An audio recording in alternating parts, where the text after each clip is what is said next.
class we have discussed what are the fractions and the type of fractions also. We have discussed the like fraction, unlike fraction, proper fraction and improper fractions. Today we will discuss the mixed fraction and equivalent fractions. Okay. Now what are the mixed fraction? Mixed, it is clear by the word of the mix. Mix is the combination of something. Here the mixed fraction are the combination of whole number and proper fraction.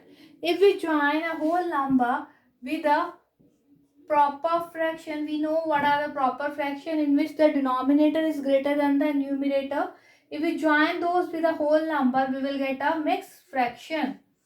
If we join 1 with the 1 upon 2, we will get 1 is to 1 upon 2. That is our mixed fraction.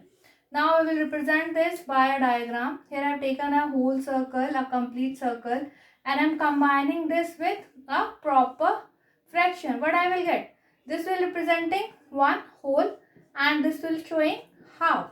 If we join those, we will get 1 is to 1 upon 2. That is our mixed fraction. Clear? Mixed fractions are the fraction in which we combine the whole number with proper fraction. These are the mixed fractions. Now we have the equivalent fractions. I have drawn the few diagrams for you. Before starting that, firstly we will understand what are the equivalent fractions. Equivalent fractions are the fractions, those having the different numerator and denominator that represent the value, the same value or proportion of whole. And if we reduce the equivalent fraction, we will always get the same fraction again. Now we will understand that how it could be possible. Now I have taken the 4 circle here. The first circle I have divided this into the 2 parts. What is the fraction of each part? That is 1 upon 2 and again this one is 1 upon 2. Now here I have divided the same circle in 4 parts. So what is the fraction of each part? 1 upon 4, 1 upon 4, 1 upon 4 and 1 upon 4. The same circle I have divided this again in 6 parts. The fraction of each part is 1 upon 6, 1 upon 6, 1 upon 6, 1 upon 6, 1 upon 6 and 1 upon 6. Now the 4th circle I have divided this into 8 equal parts. Now the fraction of each 1 upon 8, 1 upon 8, 1 upon 8, 1 upon 8 again, 1 upon 8, 1 upon 8 because I have divided this into 8 parts.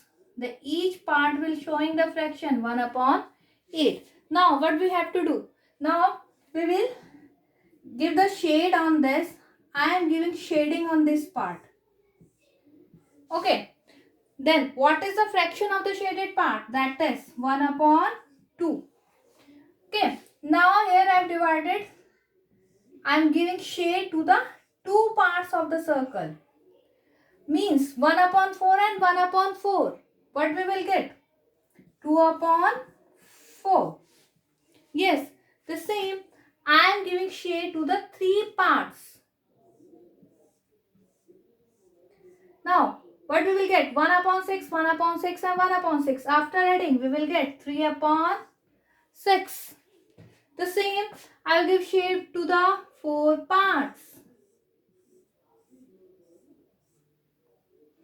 That will be again 1 upon 8, 1 upon 8, 1 upon 8 and 1 upon 8. That will be 4 upon 8.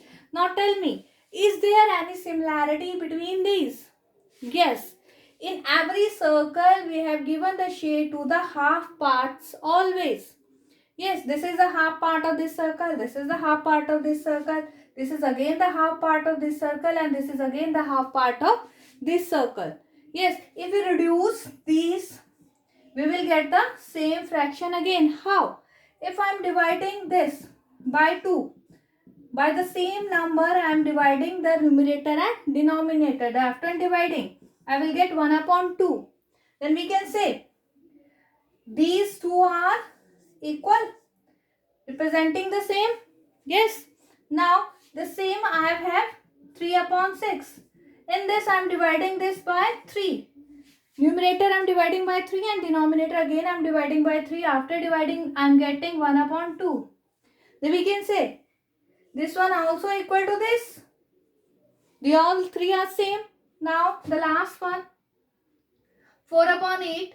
In this I am dividing this by numerator by 4 and denominator by also 4. By the same number we have to multiply and divide to finding the equivalent fraction. That's why I am dividing here. Here after dividing I will get 1 upon 2. Now what we get at the end? Each figure is showing the same fraction. Whether their parts are different, I have divided those in different parts. But after reducing those in standard form, or we can say in lowest form, we will get the same fraction again. That's why these fractions are called equivalent fractions.